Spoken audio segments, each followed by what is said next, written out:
Johnny Cash used to say, "Good morning, everyone. My name's Johnny Cash." Well, morning, everyone. My name's Bob Adams. Doesn't quite have the same ring, does it?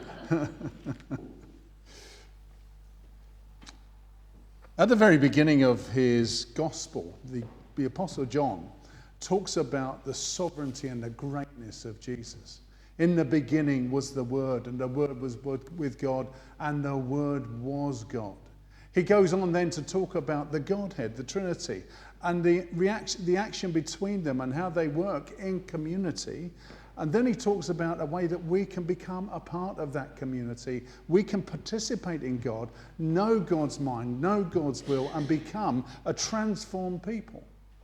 He then moves swiftly on to last week when we talked about Nathanael and how Jesus saw him when he was under the fig tree. That place, that special place where only Nathanael knew what he was talking about, what he'd discussed with God, and we don't know what it was. And I'm sure we would all like to have been a fly on the fig tree so that we could understand exactly what he was talking about. But nonetheless, what Jesus referred to was something that only Nathanael and God knew. It was between them. And Nathanael saw in that instant, didn't he, that Jesus is who they say he is. And that was enough for him. But then he went on and said to him, "Don't forget, you're a true Israelite in whom there is nothing false." So he was referring to the picture of a completed Jacob. And he said, not only are you fulfilled, not only have I proved to you who I am, but now, just like Jacob would see that ladder going up into heaven, now you will see me as that link. It's no longer a ladder. Because there's only one man between men and God, and that's the man Jesus Christ. And then we come to a part that is so ordinary, something we've all done. We've all been to a wedding, haven't we? And I don't know about you, but I get really fed up with weddings, don't you? They are a joyful occasion, aren't they? It costs me an arm and a leg every time we go to a wedding. I have to take my wife to get a new dress. Austin, you know exactly what. So you share my pain, don't you? You know, we spent looking for a dress for our son's wedding. We spent, this Saturday, we went around every single shop in this area. And we could find nothing. And my wife's face was getting lower and lower and lower. And I went on St. Google. And St. Google said, there's a little place in Fenstanton. Go there. It wasn't an audible voice, I have to say. I didn't put the sound on. But I went there, and as I walked in there, it was late. It was 4:45, and I thought, so I walked in and I said, "Excuse me, can you help us?" And they said, "Certainly, what can we do for you?" I said, "I'm sorry for the time. Don't you worry about the time. What's happening?" I said, "Oh, we're going to a wedding." And they said, "Oh, that's lovely." I said, "And my wife desperately needs a dress for the wedding. And we've searched everywhere." And they said, "Don't you worry about a thing." And this is the best shop I've ever been in. I have to tell you, come and see me afterwards, and I'll tell you where it was. And they said, "Sit yourself down, sir. Would you like a cup of tea?" That's fantastic. Shops are supposed to have seats for men, aren't they, really? Anyway, they gave me a cup of tea, and they whisked my wife away, and they found the perfect dress for her, with all the accessories and everything else. And they let us take some stuff home just to think about it, you know, and it was great. It cost me an arm and a leg, but I have to say, my wife is worth it.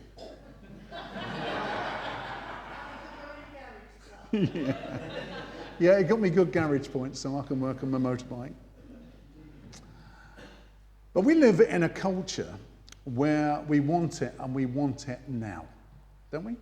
I mean, I needed some new filters for my respirator mask yesterday, so what I did, I went on Amazon in the afternoon, and I said, click, and it'll be there this afternoon.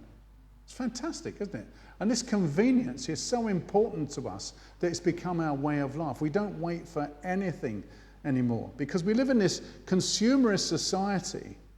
And because we don't have to wait anything, it doesn't matter whether it's goods or whether it's a form of belief. If there's no immediate response to our demands, then we resort to some kind of skepticism or some kind of strange theory that can be contained or controlled by the human mind. I mean, how many people here have read a book in the last month? A whole book? Okay, we got a few, not many.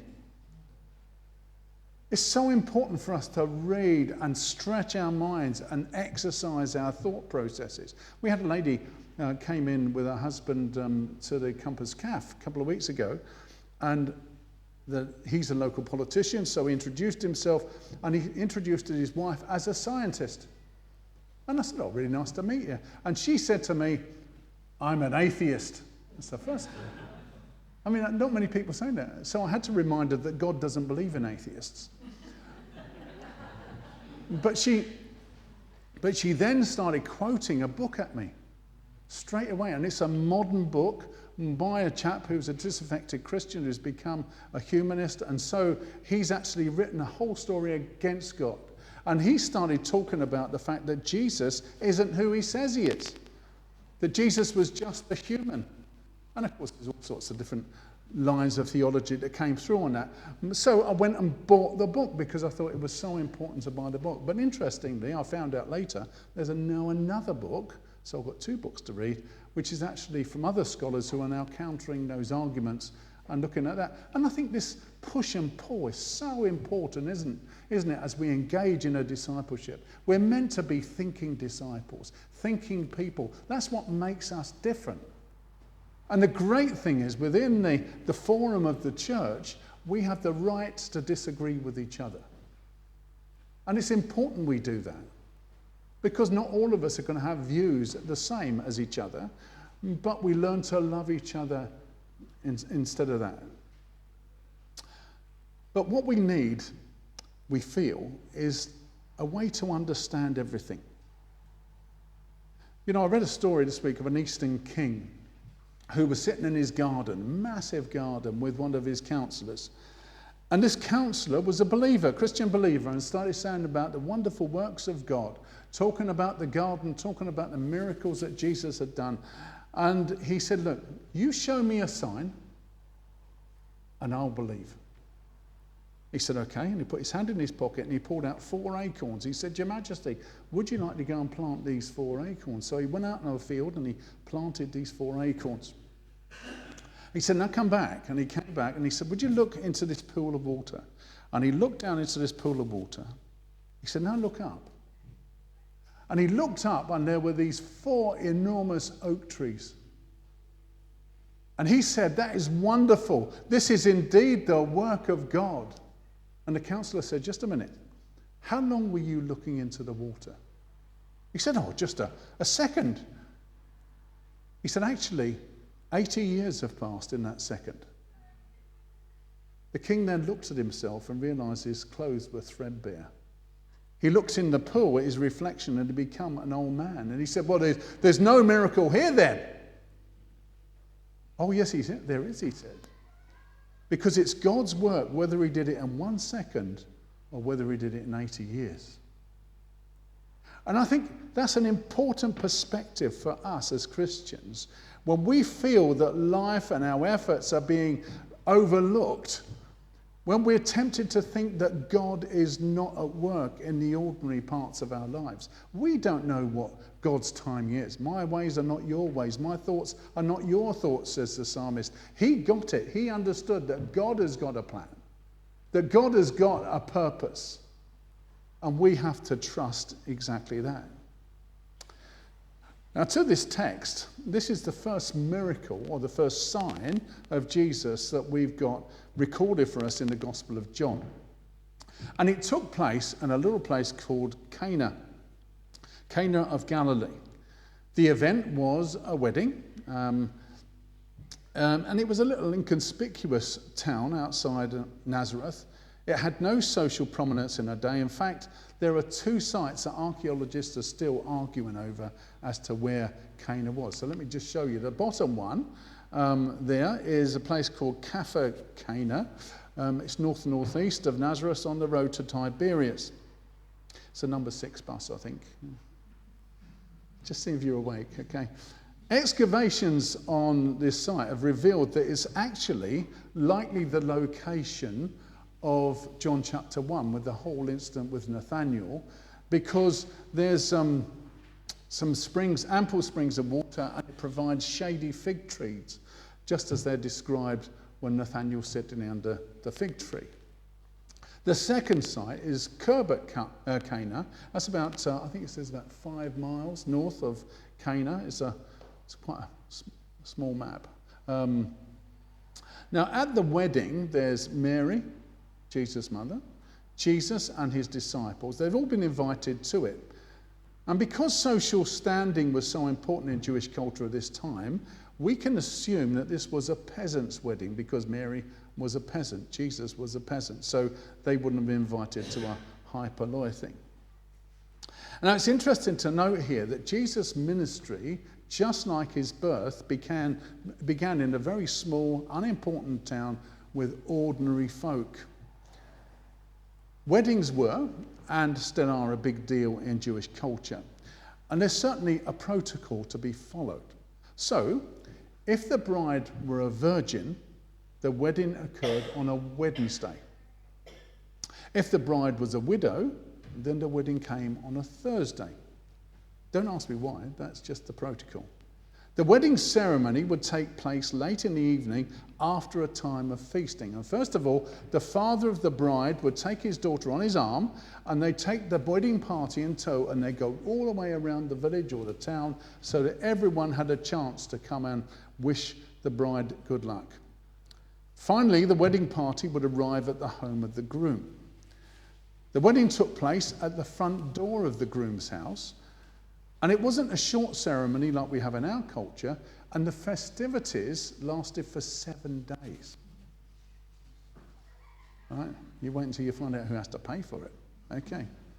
After the wedding ceremony, the bride and groom then went out and they walked the street accompanied by all these flaming torches, and their attendants, that's the best man, the maid of honor, the bridesmaid, etc., walked with them and carried a canopy over their head. Now the canopy symbolizes the new Jewish home that is being created by the marriage. I really like that picture. When we celebrate weddings in our culture, we never talk about the home that's being created or the family that hopefully is going to come from this union. Then there was no such thing as a honeymoon, okay? Instead, the couple kept an open home for a week. They were treated like royalty, they were dressed in fancy clothes, and in some instances, they even wore crowns on their heads. The groom's family, they were expected to provide all the refreshments for the week of festivities. It's normally the bride here, isn't it, for us?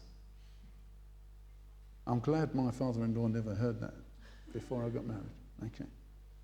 So this is where we pick up the story. Let's look at that passage again. John chapter 2 and verse 1. On the third day, a wedding took place in Cana in Galilee. Jesus' mother was there, and Jesus and his disciples were also invited to the wedding. When the wine was gone, Jesus' mother said to him, "They have no more wine." "Woman, why do you involve me?" Jesus replied. "My hour has not yet come." His mother said to the servants, "Do whatever he tells you." Nearby stood 6 stone jars, the kind used by the Jews for ceremonial washing, each holding from 20 to 30 gallons. Jesus said to the servants, "Fill the jars with water," so they filled them to the brim. Then he told them, "Now draw some out and take it to the master of the banquet."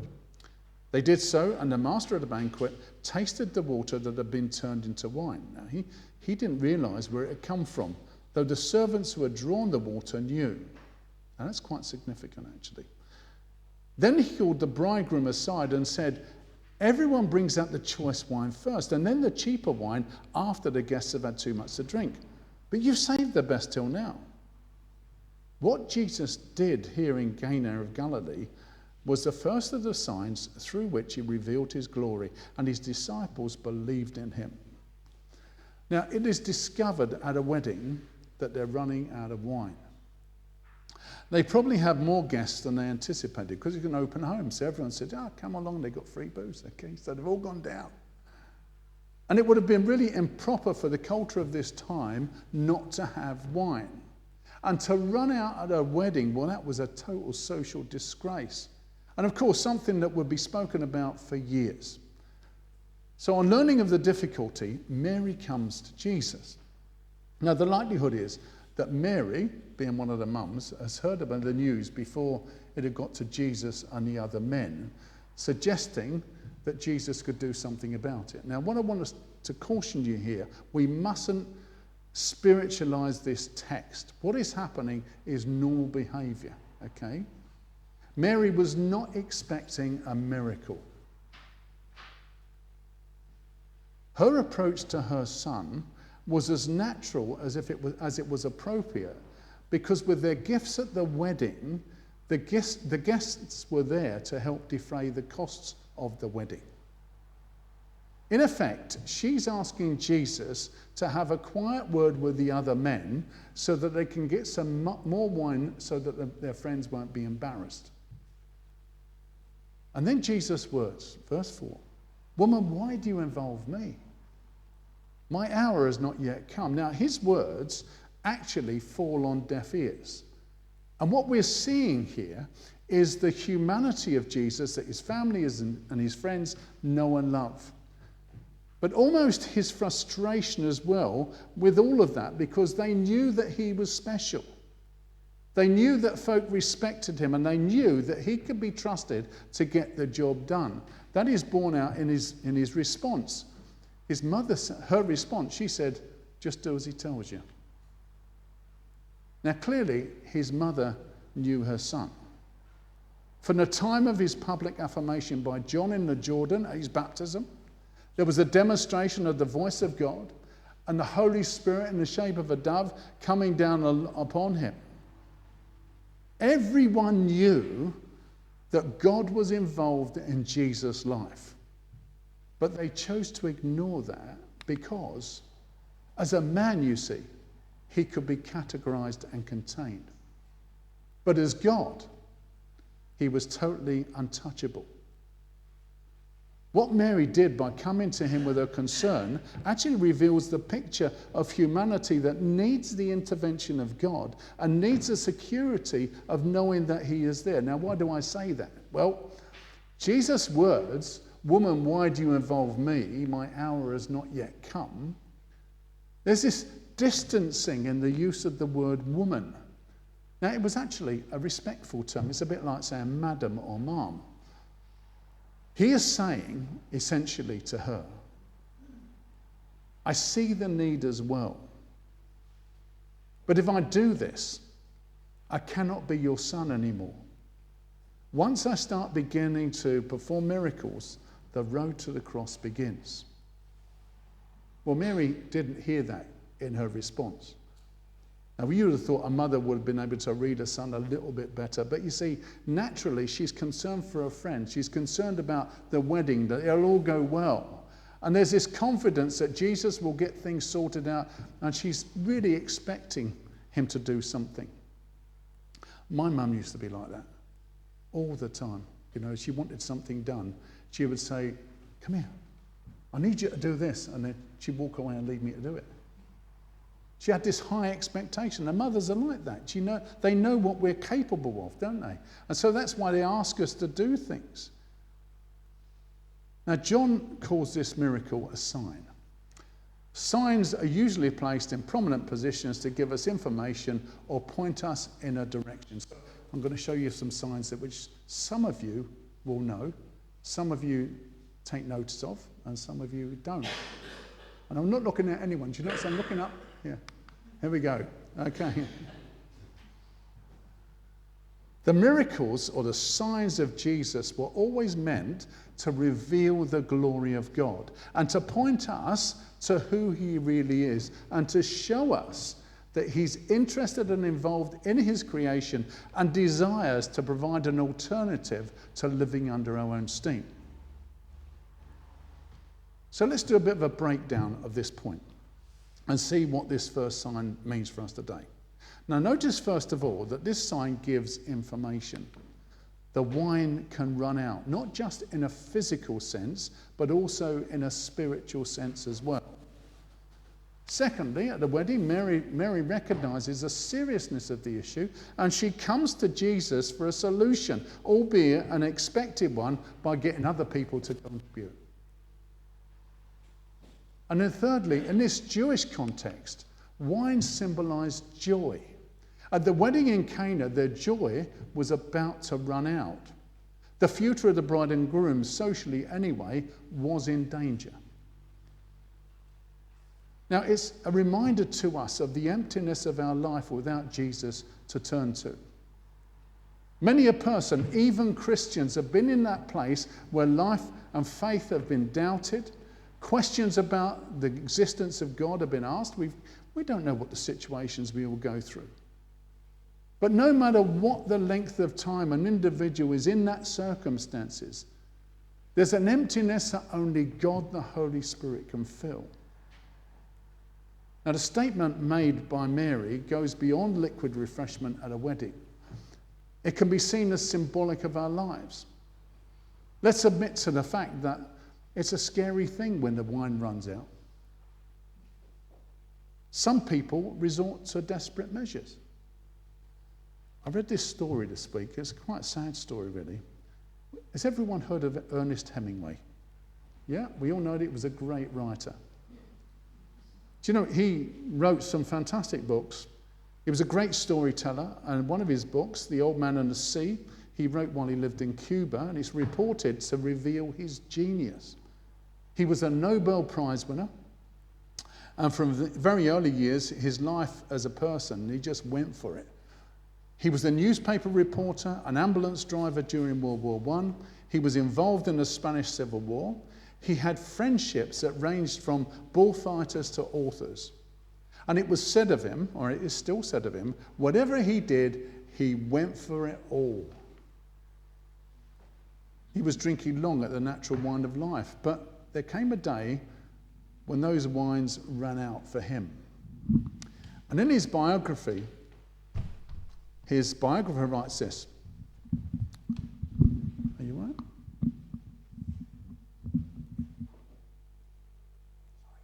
No, don't be sorry, it's all right. Adds to the tension of the moment, doesn't it? Okay. This is what the biographer wrote. Sunday morning dawned bright and cloudless. Ernest awoke early as always. He put on the red emperor's robe and padded softly down the stairway.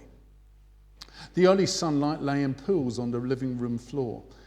He'd noticed that the guns were locked up in the basement, but the keys, as he well knew, were on the window ledge above the kitchen sink. He tiptoed down the basement stairs and unlocked the storage room.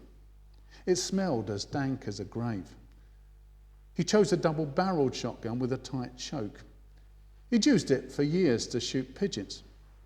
He took some shells from one of the boxes in the storage room, closed and locked the door, and climbed the basement stairs. If he saw the bright day outside, it didn't deter him.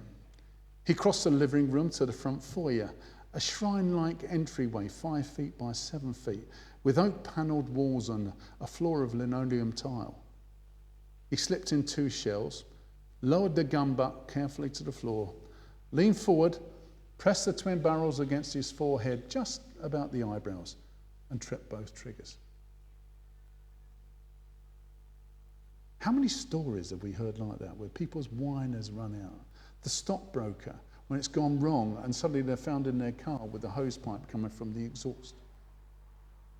Of families who once experienced incredible joy together, now ending their pain in divorce and being separated from each other.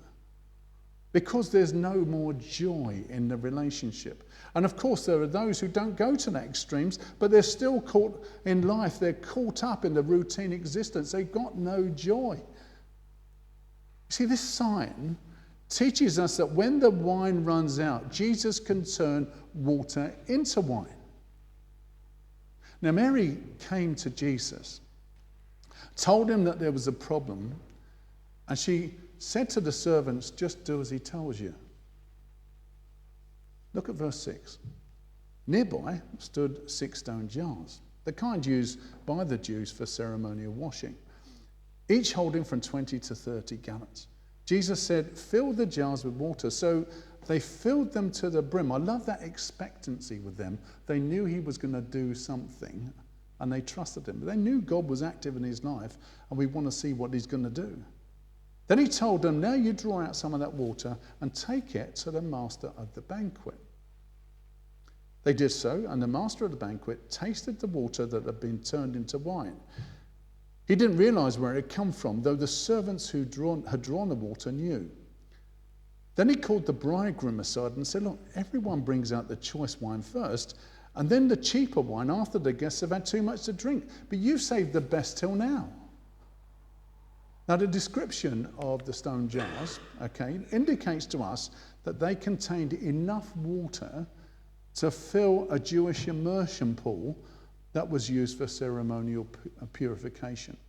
Now, actually, the Pharisees didn't allow that kind of water to be stored in such a way, but those were a little bit more liberal, less strict.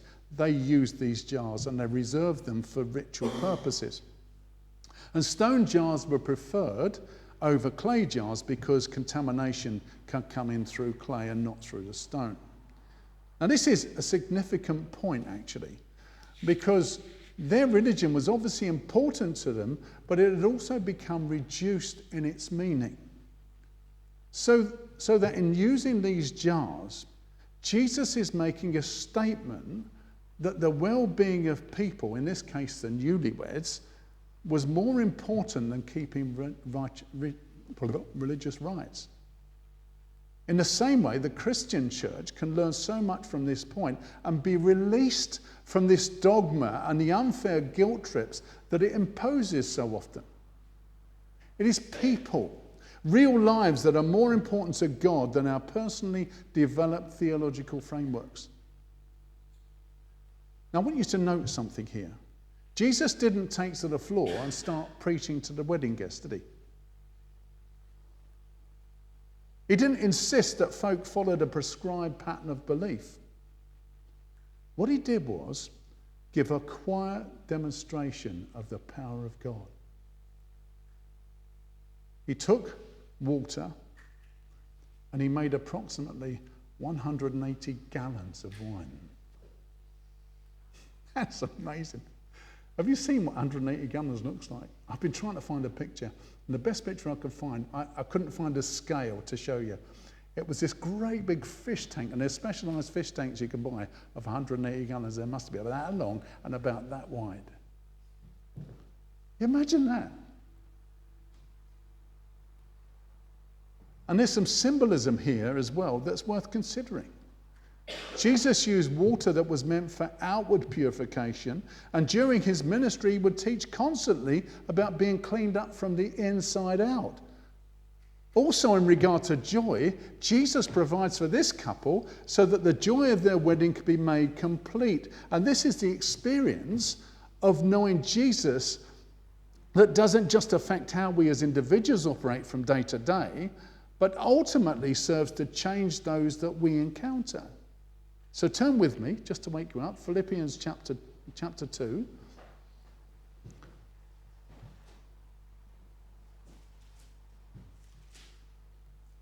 Philippians chapter 2 and verse 1. Now the word if there in the Greek is actually better translated because, but we're going to use the word if, okay? Okay, if, or because you have encouragement from being united with Christ, if any comfort from his love, if any fellowship with the Spirit, if any tenderness and compassion, then make my joy complete by being like-minded, having the same love, being one in spirit and purpose. Here's the outworking.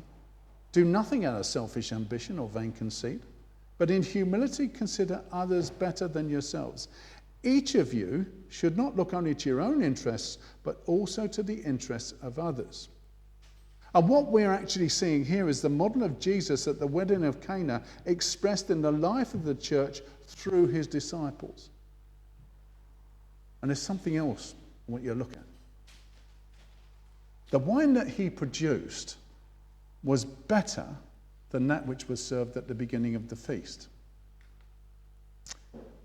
Tradition didn't allow for drunkenness in this context. That would just be a disgrace.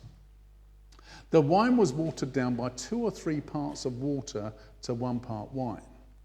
Now, the secret of entertaining was to use the best wine first when everyone's palate was quite clean. So you come in from the wedding, you walk into the feast, and someone hands you a glass of wine, and you taste it, and you go, oh. Now, don't forget, everyone's been out for a walk, haven't they? So everyone's hungry and they're thirsty. The first thing that hits your palate is a thing that you'll remember. And you get this taste of this beautiful wine.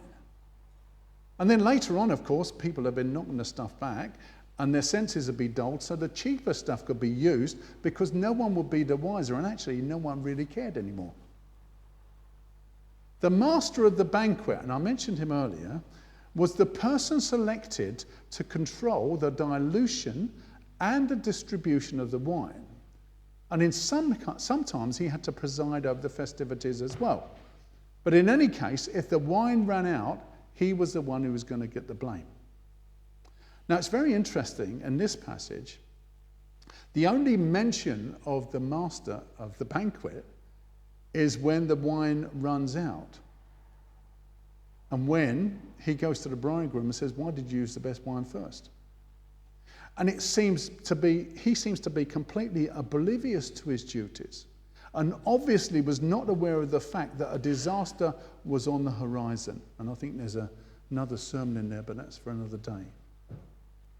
The wine is a picture of grace, the undeserved, unmerited goodness and favour of God. The wine was better than anything that they drunk before, and here is the teaching.